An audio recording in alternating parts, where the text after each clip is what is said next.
Good evening, everybody, and welcome back to the brutal dystopian capitalist dictatorship of Kuala Lumpur. I hope you're having an amazing day, because if you're having an amazing day, I'm having an amazing day. If I'm having an amazing day, you should also be having an amazing day. Okay, today's video is entitled 5 More Dirty Lies You've Been Told About Socialism. And it's a sequel video to last week's video entitled 5 Lies You've Been Told About Socialism. 5 Dirty Lies You've Been Told About Socialism. And so if you haven't watched that, go and watch it right now before you commence to this one, okay? I'll put a link to it in the description box, okay? And after you've watched that one, you can watch this one, okay? Alright, without further ado, let's begin. Myth number 6.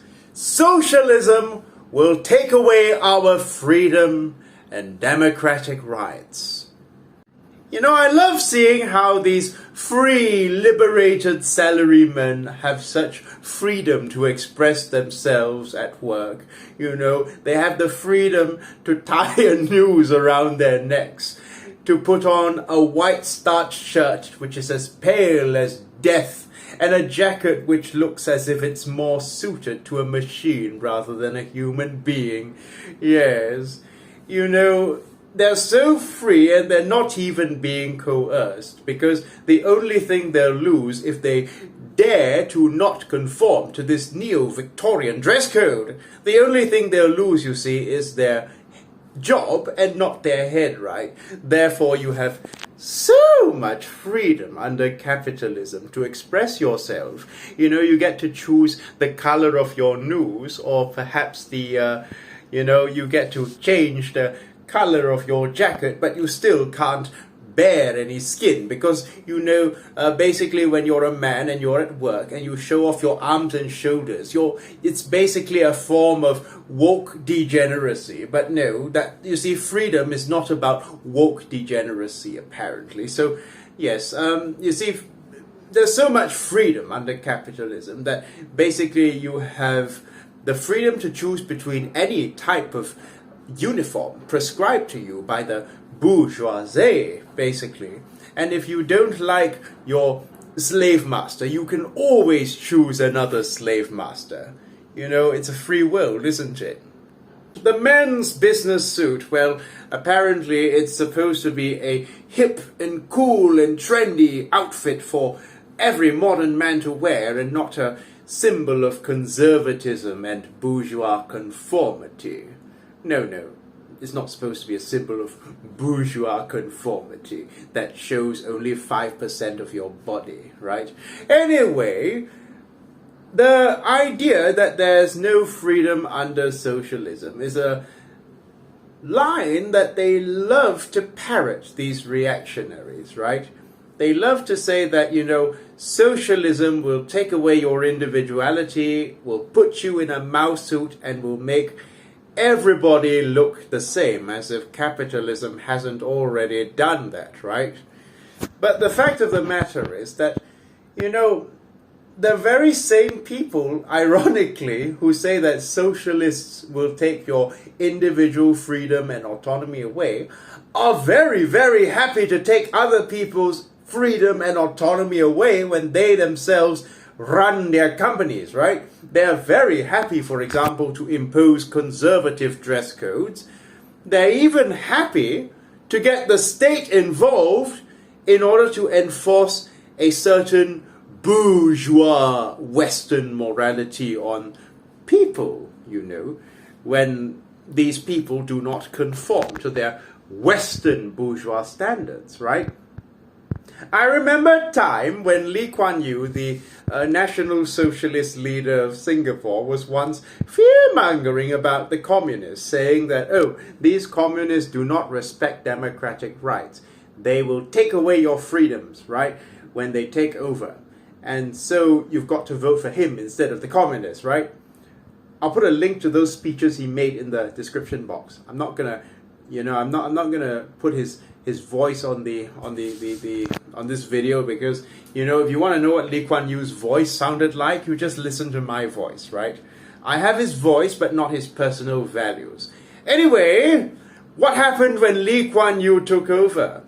Well, for one, he instituted Operation Snip Snip, which was basically, no, not the ball cutting thing, but the operation by which, the Singaporean government would stamp out elements of Western degeneracy.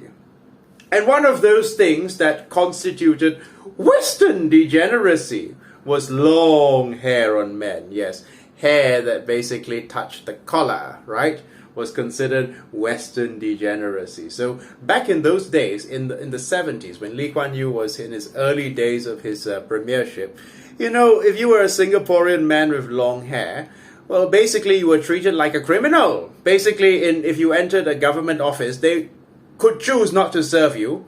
A police officer could force you to get your hair cut. And basically, Lee Kwan Yew was more than happy to get the state involved when it came to stamping out so-called Western degeneracy, as if long hair is not a common feature in many parts of Asian culture. And in fact, what he termed Western, or rather what he termed Asian values, the idea that, you can't have long hair as a man, was really Western bourgeois Victorian morality repackaged to suit colonial tastes, right? Or rather, let me rephrase that. Western bourgeois morality repackaged as Asian values. It's just like when you take the General Tso's chicken, or what have you. Yes, chow mein in some American restaurant. Sure, it has elements of its original form, but at the very same time, you could scarcely call that authentic Chinese food. So in the same way, the Asian values debate, or the Asian values mantra that was put forward by National Socialist dictators like Mahathir Mohamad, Lee Kuan Yew, Park Chung-hee, and and those other sorts of people, were just about as authentically Asian as chow mein, or what else? American chow mein, or honey General Tso's chicken, right? And for a man who called the communists totalitarians, Lee Kuan Yew was happy to lock up his dissenters and throw away the key, or sue them to bankruptcy. You can ask Jayaratnam, J.B. Jayaratnam, the opposition leader of Singapore. You can ask, oh no, he's passed away, sorry. Ask anyone who knew J.B. Jayaratnam how he was treated by Lee Kuan Yew, basically. Yes, Lee Kuan Yew had no problems using authoritarian means when it suited him, right? And yet, at the very same time, he would call the communists authoritarians, right? Which is ironic, because he's also behind Operation Spectrum and Operation Cold Store, which were apparently, the response to so-called Marxist conspiracies, because the man really had a bee in his bonnet about communism. And the icing on the cake here is that first he said the communists didn't respect democracy, and then later on, after getting elected, he turns around and says, you know what, actually I don't really like democracy in the first place, right? Yeah, he's actually famous for saying that he didn't like democracy because the masses were apparently too stupid to rule themselves. And like Otto von Bismarck, he believed that, the masses ought to be ruled by a group of well-trained elites, right? And these well-trained elites are produced by the Lee Kuan Yew school of public policy, basically. The modern Juncker elites, so to speak. You see, the truth is that right-wing reactionaries have absolutely no problem with authoritarianism, or basically intrusive policies, if it would suit them and they were the ones who weren't being controlled, right? I am pretty sure that you're well aware that the very same people in America who praise Lee Kuan Yew, these American Republicans, have no problem with intrusive policies that would get between people in the bedroom, or that would basically control the way you style your hair or how you dress or things like that. They have absolutely no problem with imposing policies on people who don't fit their standards, basically. Although their idea of freedom just means the freedom to carry a weapon around. A useless freedom, if you ask me, as opposed to the freedom to dress how you like at work seems to be a much more practical freedom. But anyway, I digress. The funny thing is that before socialism, right, in many countries, many groups that were not cisgendered men had far less freedom, right?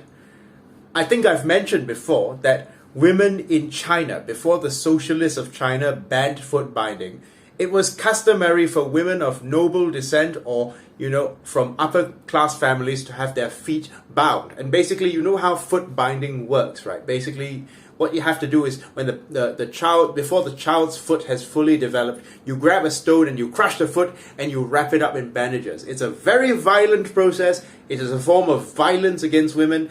And although the nationalists tried to ban it but weren't effective in banning it, the Kangxi emperor tried to ban it but wasn't effective in banning it, the socialists got it banned, right? So you don't see foot binding in China anymore, right?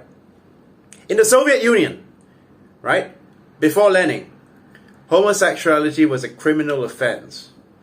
But do you know who decriminalized homosexuality? The communists. That is correct. Now, have there been totalitarian communists? Of course there have, Have there been totalitarian Westerners, like Hitler, for example? Of course there have, you see. Just because some bad apples, right, in a socialist country act a certain way, it doesn't mean that all socialists are therefore to be represented by these bad apples, right? And if you think all socialist societies are these brutal, dystopian dictatorships where everyone has to wear a peasant suit, I don't think you've ever visited Cuba, right? In fact, Fidel Castro, before he died, apologized to the LGBT community for his misunderstanding of them, right?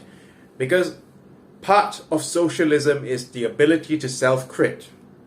And I'll tell you, LGBT people have more freedoms in Cuba than they do some parts of USA, the so-called land of the free, right?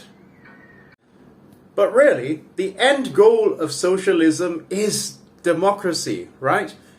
Dictatorship of the masses. That is the ideal pushed by people like Karl Marx.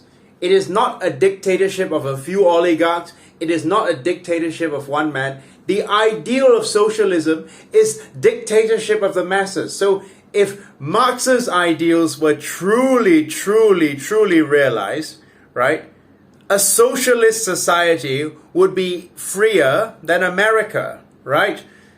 And more democratic than America. Because although America, I shouldn't use America as an example, because America isn't a real democracy, but America likes to pride itself as the land of the free, right? But, as you know, America was created by a gang of slave masters who wanted to be free, right? So American freedom is really freedom for the oligarchs to do whatever they want. Freedom for the businessman to exploit you and pay you as little as he wants and work you as long as he wants. That is American freedom. But under socialism, the masses will dictate the direction of the society, right? And under socialism, it is the masses who decide the will of a nation. If that isn't democracy, I don't know what it is. Myth number 7. Socialism rewards the undeserving and punishes the deserving. Now, you've probably heard a couple of bourgeois reactionaries shitting in their pants about socialism, apparently, rewarding lazy people, basically. Now, you've probably heard the line that, socialism basically punishes people who produce and rewards people who don't produce, right? And to me, that seems quite ironic, because the opposite is actually true, right? It is the complete opposite that was put forward by Karl Marx. And I will read you a line from the Communist Manifesto, which states this point quite clearly. Communism deprives no man of the power to appropriate the products of society. All that it does is to deprive him of the power to subjugate the labor of others by means of such appropriations. It has been objected that upon the abolition of private property, all work will cease and universal laziness will overtake us. According to this, bourgeois society ought long ago to have gone to the dogs through sheer idleness, for those of its members who work acquire nothing, and those who acquire anything do not work. The whole of this objection is but another expression of the tautology that there can no longer be any wage labor when there is no longer any capital. Now, I know right-wingers don't read very much, so I'm a bit concerned that you might not have understood what he said, so I'll break it down to you in simple language that even an imbecile can understand. Okay? So what Karl Marx basically means is that, no, basically communism is not about universal laziness, but rather, capitalism is the system which really promotes laziness, rewards laziness, because the vast majority of people, the workers, produce the wealth of society, right? Yet it is the bosses, the CEOs, the entrepreneurs, keyword for lazy person, or the other word for lazy person is entrepreneur. The other word for a useless person is entrepreneur. It is the entrepreneurs, the CEOs, the business owners who reap the value that is produced by the workers, right? So really, the system that should be called the system that rewards laziness is capitalism. Because under socialism, people will reap the value produced by their own labor, which will not be appropriated by a capitalist, right? So, for instance, take a fashion designer, not even a designer, fashion brand mogul, right? Take a chap like Giorgio Armani. Now he's famous for selling shirts that are around $1,000, right? But the sweatshops in Bangladesh or places like that, where he employs workers, do these workers earn $1,000 a day? Or do they even earn $1,000 a month, for that matter, right? And yet they are the ones who produce the wealth for this man to buy his next private yacht or his next mansion, right? While they live in hovels, right? And that is what socialists are trying to abolish. Basically, unfair disparities, unfair disparities of not only wealth but power, where one class has absolute power over another and one class has absolutely no power, basically. If they don't want to starve, they have to submit to the class with power. That is what socialists are trying to abolish. That is all, right? We're not trying to force you onto a field and make you put on an ugly uniform. No! We are trying to turn everyone, or rather we are trying to rid society of useless people who only collect money but don't work. And I'm not talking about welfare queens, yeah? I'm talking about people who appropriate the wealth produced by their workers. And yet, oftentimes you will hear people blaming, instead of blaming the capitalists for their state of poverty, you will hear the poor people in America often, you will hear these poor people in states of false consciousness blaming welfare queens, so-called welfare queens, for stealing my wealth for those fudge rounds of theirs, But the idea of welfare itself is not even an innately socialist idea, right? In a sense that, yes, while socialists believe that everyone should be entitled to, a dignified standard of living, and everyone should have housing, medical treatment, and food, socialists do not believe in a welfare state, believe it or not. In fact, the welfare state, where the government gives you handouts and in return you keep your head low and you shut up, it's actually something that is more in common with right-wing dictators like Otto von Bismarck, or as I mentioned, Lee Kwan Yew, right? Who give you little treats but for which you should be grateful and expect you to shut up and keep your head low, right? But no, socialists ultimately do not aim for a welfare state. They aim for a world without exploitation, where one class of men cannot exploit another class of men, right? That is all. That is all. Lie number 8. Socialists hate family values. Socialists are trying to break up the traditional family. What exactly do these right-wing capitalist reactionaries mean by the traditional family? Do they mean like the 1950s nuclear family with the white picket fence? Well, I hate to be the bearer of bad news, but that kind of family is actually hardly what you would call a traditional family. Because, you see, in many parts of the world, people live in multi-generational households.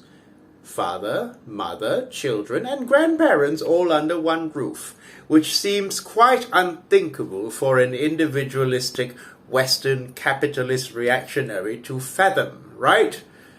Yes, the transition from farm to factory, which forced people to move out of their parents' houses and into the cities, has basically broken up the family. It has already broken up the traditional family, right?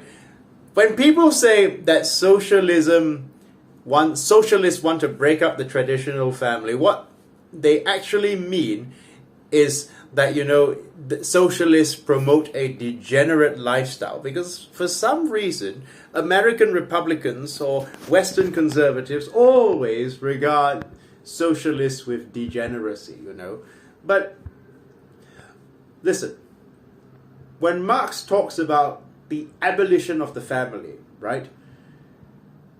What he actually means is the abolition of the current state of the family, the abolition of the bourgeois family, right? Because under capitalism, people view family members as a mere monetary object, right? Under capitalism, the family has reduced to mere monetary value, right? You ever wonder why some wealthy businessmen fathers will tell their daughters like, oh, you have to marry this type of man, yeah? Don't bring home that kind of boy, yeah? Don't bring home that type of man, yeah? You think this is something that's been going on forever? No. This is actually a way by which the bourgeoisie preserves its own class interests. The capitalist class, by telling their children, especially their daughters, not to marry a poor man, for example. They are basically trying to preserve the interests of their own class and preserve their own capital, right? Because their capital will be handed down to the next generation, right? And they don't want to share it with people they perceive to be their lowers in society, right? So when Marx talks about the abolition of the family, he doesn't mean that, nobody is allowed to have a family and, everybody has to live like individualistic cavemen. No. What Marx means is that, people will no longer be regarded as cash cows by their parents. Men will no longer be regarded as cash cows by women. Women will no longer be regarded as property for being, because many so-called conservative men, right-wing men, view their wives as property, a trophy to be won as a result of their hard work, right? Because capitalism commodifies the human being and treats the human being as a mere money relation, right? And children are viewed as an investment under capitalism, right? The son to expand the capital and the daughter to expand the capital as well by marrying into bourgeois families, right? Into wealthier bourgeois families. So when Marx talks about the abolition of the family, he just means ending the exploitative dynamics of the modern bourgeois family. Do you understand? Faham tak? Okay. Socialists actually love our families. You can look at most socialist leaders throughout history and they had healthy family dynamics, right? Most socialists have no problem with happy, non-exploitative families, right? And I would be very surprised if I were to come across a socialist who wanted to ban people from having families. No. And also, another thing is that, the capitalist bourgeois morality dictates that, one man, one woman, and children, which is basically a way by which private property may be passed down to the next generation through inheritance, and basically, the way by which, basically men basically have dominion over women because women depend on men for survival while women become domestic labor for the man, right? That's another thing that socialists aim to abolish. And not quite abolish in the sense that, people cannot have families, but socialists want to create non-exploitative and egalitarian or equal relations between men and women, right? Not only that, bourgeois morality dictates that you cannot be a gay couple and call yourself a proper family, or you cannot be a couple with no children and a dog and call yourself a proper family. Socialists want to expand the definition of an acceptable family, right?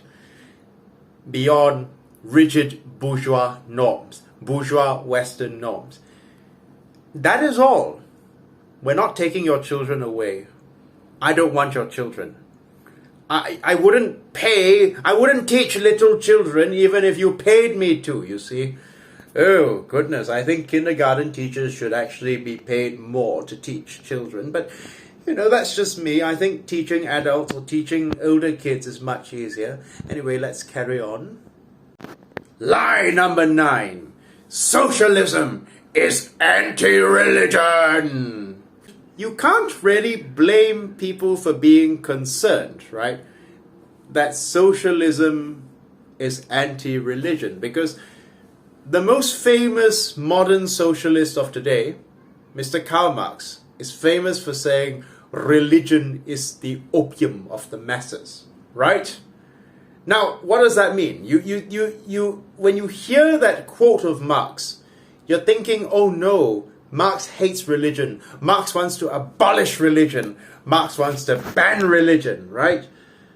But if you listen to the full quote, this is more of a sympathetic statement rather than a judgmental one. Marx says, religion is the sigh of the oppressed creature, the heart of a heartless world, and the soul of soulless conditions. Now, what this basically means is that although Marx does not hate religion, he sees it as a way by which people cope with their miserable material conditions, right? Much like people resort to alcohol. Is alcohol evil? Well, to some it might be, but to most people, I suppose, most people don't regard alcohol as an evil thing, right? So Marx regards religion in the same way he regards alcohol, right? It's not an evil thing, but it is something by which people cope with their depressing material conditions, right? And the goal of socialism is basically to uplift people to the extent that they would not have to cope with their depressing material conditions by turning to religion, right? We understand that there will still be religious people who are wealthy, and there will still be people who are religious, even though their material needs are settled, right? Then they can turn to spiritual needs. But the common party line of socialists around the world is that, yes, we should solve people's material needs first, because we are dialectical materialists. We're not metaphysicists. We're metaphysical. We're not metaphysical people. We focus on material needs first because we are in the material world. And once people's material needs have been sorted out, then we can, then it doesn't matter if they turn to religion or not, right? But basically, we don't want people turning to religion as a way to cope with their depressing lives. We want them to achieve happiness in this life without thinking that, that in the next life I'm going to be happy because I'm unhappy in this life. We don't want people to cope that way. It's not a healthy way to cope. Okay? But no, we don't want to abolish religion. As long as you keep religion out of our pants, and you keep religion out of our bedrooms, and you keep religion out of our personal lives, we're happy to let you worship as you like. And as long as you don't force your children to worship who you do, you see, we're happy to let you have your religions. Socialism is absolutely not mutually incompatible with religion. Take, for example, these two men, Rashid Maidin and Burhanuddin Helmi. Now, these are two very, very famous Malaysian socialists. Of course, one has got a slightly better reputation than the other because one did not lead armed struggle, right? Both of these men were deeply, deeply religious, yet at the same time they espoused socialist values and identified with socialism because they believed in humanity, social justice, and love for one's fellow human being, right? You don't have to be an atheist to be a socialist. You only need to be a human being. And I will say that if you are a Christian, a true Christian and not a Pharisee, if you truly believe in the teachings of Jesus Christ, you would call yourself a socialist as well. Because what did Jesus Christ do? Jesus Christ empowered the masses. Jesus Christ fed the hungry, clothed the naked, and healed the sick, didn't he? How is that not socialism, right? If you truly believed in justice, or rather if you truly believed in the tenets of Christianity, you would also believe in upholding social justice and humanity. And that is why, if you were a true Christian, you would also be a socialist. Okay, final myth of the day. Marxism is the only form of socialism. Okay, I'm going to piss off quite a few people in my comment section, but a lot of people think that, oh, yeah, the only way to be a socialist is to be a Marxist. Well, I hate to break it to you, Buttercup, but Marx did not invent socialism. As I've said, the idea of collective responsibility and basically the idea of egalitarianism or equality predates Marx, right? Socialists predate Marx by hundreds, thousands of years. There have been socialists even before the birth of Karl Marx, right? Marx already knew what socialism was. before he even penned down the Communist Manifesto or Das Kapital, there were already socialist thinkers who influenced Marx, right? The only difference between Marx's socialism and other forms of socialism is that Marx termed his type of socialism scientific socialism, right? As opposed to utopian socialism. So, according to Marx, his brand of socialism, or his sect of socialism, if you will, is socialism that analyzes material conditions and works with real life material conditions, you know. And basically, it is not utopian, it is pragmatic, right? But that's not the only type of socialism, right? There are many other types of socialism, and one may even call someone like Buddha a proto-socialist because he wanted to abolish the caste system and basically abolish the cruel hierarchical structure of ancient India, right? So a man who wants to create a classless society and who wants everybody to be treated with dignity and respect, what is he? A socialist, right? What do you call a person who wants a just and humane world for everyone, free from exploitation or cruelty? A socialist, right? So, no, Marx did not invent socialism. It's very Eurocentric to say that socialism, you have to be a Marxist or identify as a Marxist in order to be a socialist. And, you know, even without Karl Marx, this is going to piss off a lot of people, even without Karl Marx, even if I didn't know who Karl Marx was, I would still call myself a socialist, okay? And no, socialism is not going to push a Western culture or Western cultural norms, because socialists around the world still recognize their own culture, they still practice their own culture, and they still love their own land and their own people, right? Because the fact of the matter is that if you don't love your own people, you cannot be a socialist, right? And that's it for today, basically. I'm done talking, and I really pushed the limits of my patience to try and explain this to you people, because I consider myself a patient man. I am a teacher after all, but you know, I get really annoyed at all these infantile myths about socialism that keep getting pushed by the reactionaries, right? That I just had to make these two videos to counter them. So what do you guys think? Are there any more myths about socialism that haven't been covered by me?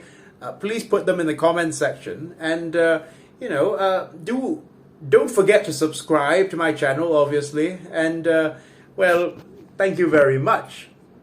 Have a lovely day.